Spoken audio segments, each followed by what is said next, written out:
मुखातब थे। मेरे भाइयों, इस वक्त सूबह सिंध नाअहल और नालायक जाली मैंडेट के हामिल हुक्मरानों के हाथ में है। हर आए दिन सूबह सिंध के अंदर अवाम मुश्किलात का सामना कर रहे हैं। आज हालत यह है कि मैंगो फेस्टिवल के लिए आज हालत यह है कि डांस पार्टियों के लिए करोड़ों रुपए की बजट तो है, लेकिन मासूम बच्चे अस्पतालों में तड़प तड़प कर फौत हो रहे हैं। कोई पुरसाने हाल नहीं है। यहां के जसाइल, यहां के वसाइल बेचे जा रहे हैं। यहां के जमीनों के सौदे किए जा रहे हैं। यहां के दरिया बेचे जा रहे हैं। यहां पर मदनियात के सौदे किए जा रहे हैं। कारों जर को बेचा जा रहा है। नाअहल नालायक हुक्मरानों, ये सिंध तुम्हारे बाप दादा की जागीर नहीं, ये सिंध के अवाम की जागीर है। वसाइल पर, जज़ाइर पर, मदनियात पर डाका डालने की इजाजत नहीं देंगे। आज हालत यह है, बलोचिस्तान में अमन अमान सिर्फ दाव पर नहीं, खैबर पख्तूनख्वा सिर्फ वहां अमन अमान दाव पर नहीं। कौन है वो जो यहां डाकुओं की सरपरस्ती करते हैं? क्यों कर स्ट्रीट क्राइम कराची में उरूज पर है? क्यों कर हैदराबाद, मीरपुर खास, नवाब शाह डिवीजन के असला में स्ट्रीट क्राइम उरूज पर है? क्यों कर आज सक्कर और लाड़काना डिवीजन डाकुओं के रहमो करम पर है? मेरी जमात ने वजीर आजम के सामने, वजीर आला के सामने कच्चे में ज्वाइंट ऑपरेशन का मुतालबा किया था। क्यों कर डाकुओं के खिलाफ कार्रवाई नहीं होती? क्यों कर उनको सजाएं नहीं मिलती? ईद के दिन शिकारपुर से शहर से मासूम 2 साल का बच्चा अगवा किया गया। गड़ी यासीन से 2 बच्चे अगवा किए गए। आज हालत यह है, ठुल से जैकबाबाद तक, तंगवानी से ठुल तक, शिकारपुर से कश्मीर और कंकोट तक, सक्कर से शिकारपुर तक, लाड़काना से कंबर शहदाद कोट तक, रात तो रात दिन को भी सफर करना महाल हो गया है। आज मेरी जमात ने अमन मार्च किया, आपके कान पर जूं तक नहीं रेंगी। हमने ज्वाइंट ऑपरेशन का मुतालबा किया, आप सुधरने के लिए तैयार नहीं। हमने फैसला किया आज के इस इज्तिमा में सिंध अमन मार्च का मौजू होगा। सक्कर लाड़काना डिवीजन के असला में ऑल पार्टीज कॉन्फ्रेंसेस होंगी। 30 जून को सक्कर में कबायली जरगा अमन के लिए करेंगे। सुधर जाओ, अमन कायम कराओ, वरना 17 जुलाई को वजीर आला हाउस की तरफ अमन के लिए लाखों लोग मार्च करेंगे और अमन के लिए वजीर आला का घेराव करेंगे। अगर गरीब महफूज नहीं तो फिर यहां का हुक्मरान भी महफूज नहीं रहेगा। आप अवाम के नुमाइंदा नहीं हैं।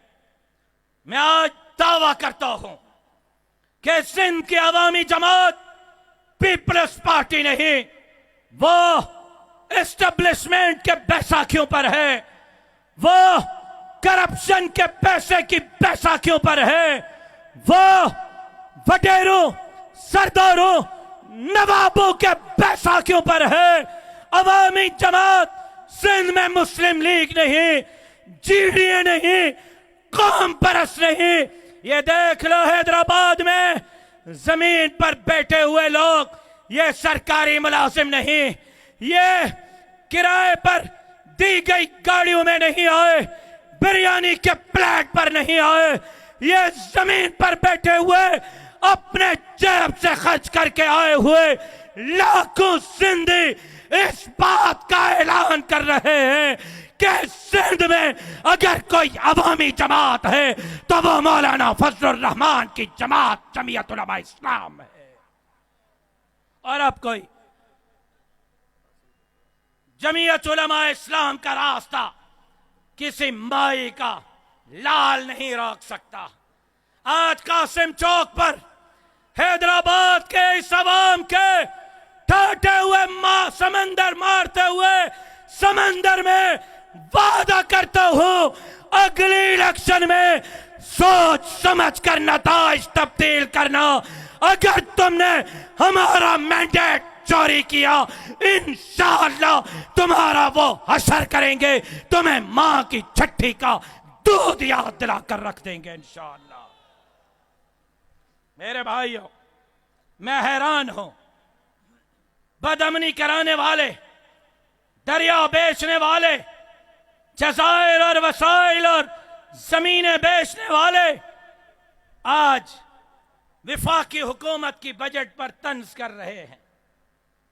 सिंध हुकूमत ने कहा है कि हम विफाकी हुकूमत के बजट को मुस्तरद करते हैं और उन्होंने कहा है हम विफाक से मुतालबा करते हैं कि मुलाजिमीन की तनख्वाहों में 50% इजाफा किया जाना चाहिए। कल वजीर आला सिंध सैयद मुराद अली शाह साहब ने बजट सिंध की पेश की है और यहां पर उन्होंने मुलाजिमीन की तनख्वाहों में सिर्फ 12% इजाफा किया है। पहले तुम खुद अपने मुलाजिमीन की तनख्वाहों में 50% इजाफा करो, उसके बाद हम आपके साथ विफाक से 50% तनख्वाहें बढ़ाने का मुतालबा करेंगे। और फिर कल की जो बजट पेश हुई है, आपको बताऊं कल सिंध की जो बजट पेश हुई है 3,300 अरब।